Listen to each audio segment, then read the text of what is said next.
I've attempted to make a video a few times now about the riots in Berkeley last night, but I keep getting interrupted, destroys my recording. So I'm going to attempt to do this one in point form, and hopefully that'll keep the video a lot shorter and give me a chance to actually get it uploaded. Point number one, these riots last night weren't really about Milo Yiannopoulos. Yes, of course, he was the target of them, etc., but I don't think that was the real goal. The purpose of those riots was to advance a threat narrative. A narrative against anyone who would attend a similar speech or otherwise support Milo Yiannopoulos, or really anything that these radicals thrust their label upon. They don't have any problem destroying people, getting people fired from jobs, even destroying companies if they deem, even neutrality isn't enough for these people. You've got to be pro their ideology or you're marked. And there's not really anything that's off limits to these people, I think. So I think it was mostly a threat narrative. Point number two, they're not actually interested in honestly assessing anybody, even to make their rulings. These are rulings without trials. A good example of that was the young woman that I saw who was being interviewed or speaking to someone on camera. She had a Make America Great Again hat on, and she was assaulted.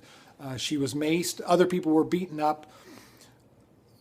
They're not given the opportunity to explain why they're supportive of Donald Trump or why they're even wearing the hat. A person could be doing that in jest for all we know. These people are not about making the actual assessments.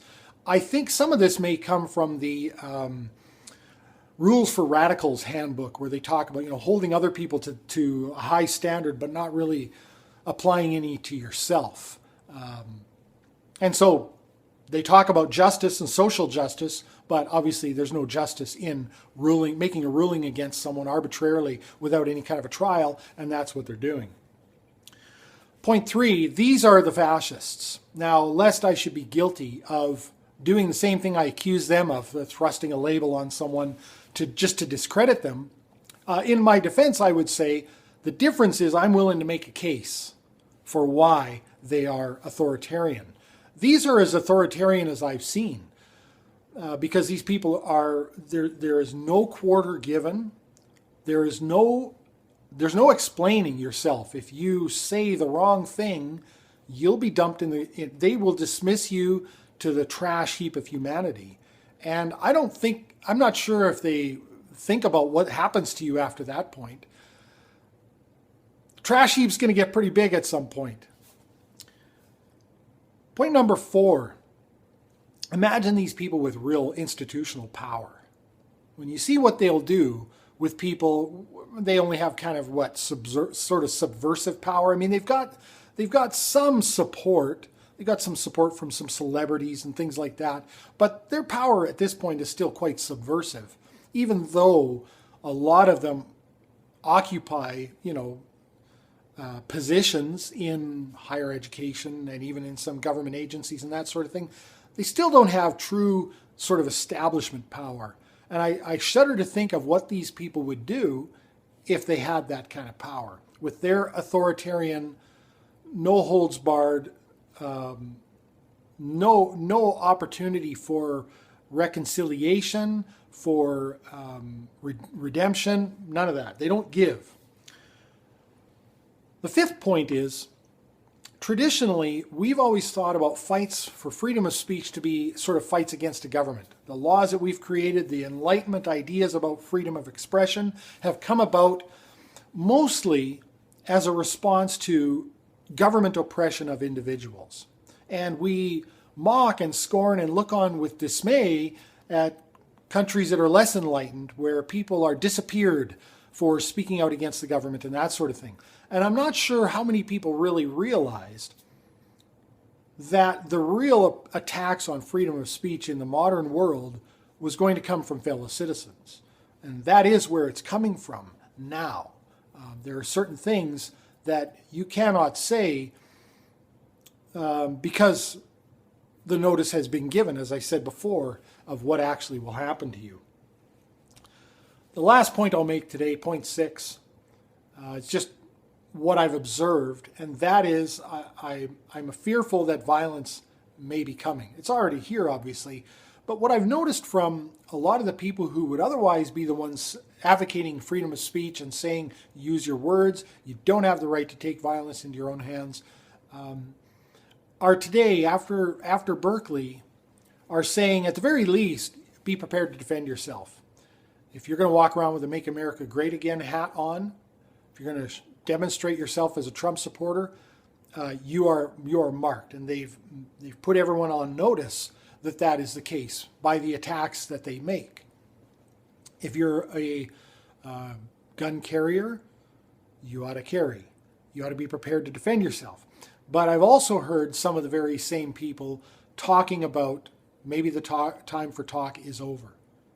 Maybe we can't fight irrational violence with attempts at reason because it can't be reasoned with. As singer-songwriter Poe says, can't talk to a psycho like a normal human being. And that's kind of scary. I don't think the time for talk is over. And the main reason I would say that is because I think the everyday average reasonable people are largely silent in this at the moment. I don't think they were silent possibly on election day. But everyday average reasonable people, they don't stand for violence. They don't stand for the destruction of property. They don't speak out a lot about it because they're too busy trying to raise their families, put their kids through college, make sure they got enough money in the bank to pay for the next re-roofing of their house, whatever it is. They don't get real involved in politics, except, again, potentially if they feel disenfranchised and that sort of thing on election day. But they, I think, represent the majority of the country, and they don't really put up with this stuff. They do not side with the violence and the radicals. And so I think we've got a large contingent that's just not really heard from. It's unfortunate because we could use their help. But I don't think the time for talk is over yet. But point 7, I'll make one more point. Sometimes the good thing is to make a dictator act like a dictator. And a lot of people who have editorialized after Berkeley, a lot of people have made statements on Twitter. I'm talking about mayors and other political officials, journalists, other celebrities, and they've exposed themselves for the radical, violence-loving people that they are. And sometimes we need that. Sometimes we need to know. Sometimes it can be worse when people hide in the shadows, giving quiet support for something. Sometimes it's better that we know who the radicals are. And I think that's becoming more and more apparent as time goes on. It will be interesting to see what happens to Berkeley in terms of, their funding by donation from former alumni and their enrollment in the future, because this kind of stuff doesn't usually bode well. It's a big investment for people, and they got to take this kind of stuff into consideration when they see it's a radical establishment. Again, sometimes you got to make a dictator act like a dictator. An otherwise unaware parental unit who might be funding their child going to college might just have to take that kind of stuff into consideration once it's been brought to the light of day. Let me know what you think as always. I'm going to upload this.